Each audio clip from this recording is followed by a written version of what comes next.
The Bible, a book of human behavior, I cannot accept as the Word of God. Too many translations, transliterations, and hands wishing to oppress more than uplift. Its didactic parables are, in essence, the religion of the Bible, offers currency. Currency now has to do with civil disobedience and racism in connection with Colin Kaepernick, the NFL, and President Trump's rant.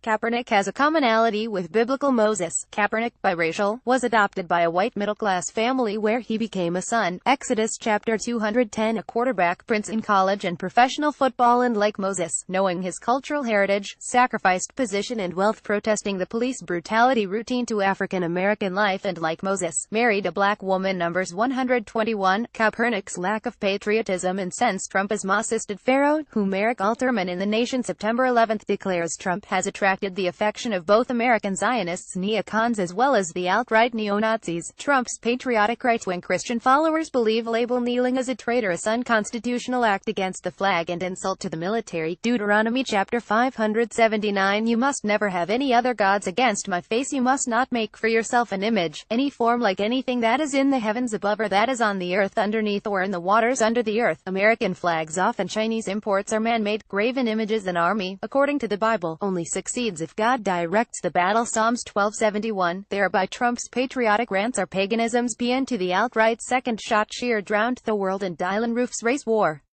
Cecilia Elizabeth O'Leary's To Die for the Paradox of American Patriotism subtitle grew out of the recognition that American identity and loyalty are historically steeped in contradictory patterns and ambivalent relations and political ideals, and its everyday practices. Unresolved tensions between ideologies of social equality and individual liberty have driven wedges between the body politic, and sense of betrayal, accompanied the belief that dying for one's country earns patriots' reward of full citizenship rights, where a nation's existence becomes a daily plebiscite. An individual's existence is a perpetual affirmation of life. Quoting post-colonialist critic Homi Bhabha, a nation's existence is also dependent on a strange forgetting of the history of the nation's past, the violence involved in establishing the nation's writ. It's this forgetting, a minus in the origin, that constitutes the beginning of the nation's narrative. African Americans, athletes or not, are expected to forget that Black Lives Matter. White Americans are expected to forget, Trumpers do, that white lives have not mattered since the 1980s, and not kneel. Ullery exposes that activists' roles played by the government depended on the development of patriotic culture in the United States, relying on the initiative of individuals, private business, and organized patriots. The government wouldn't make a significant intervention until World War I. Beginning late 19th century, organized patriots initiated campaigns to establish new national anniversaries, lobbied for additions to the nation's pantheon of heroes, urged teaching of U.S. history and civics in public schools, agitated for flag reverence and daily pledges of allegiance. The greatest era in monument building, established national shrines, mapped out historical pilgrimages, organized petition drives and congressional hearings to legislate patriotism.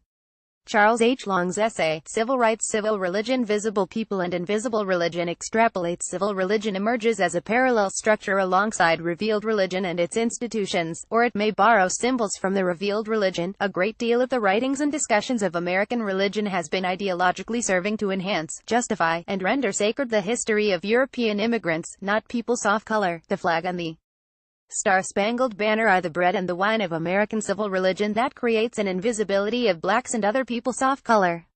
Social media. YouTube's visualization makes Black Lives Matter and Kaepernick protests problematic. Thus, as Long extricates, American political religion reduced non-Europeans to states of invisibility, citizenlessness. This invisibility in America arises as a fundamental issue of American religious flag worship, patriotic history, and is Trump's cause celeb. Mary Gravitt is an Iowa City resident and member of the Writers Group. Reader, share this story. http://icpc.com/2ggpwrd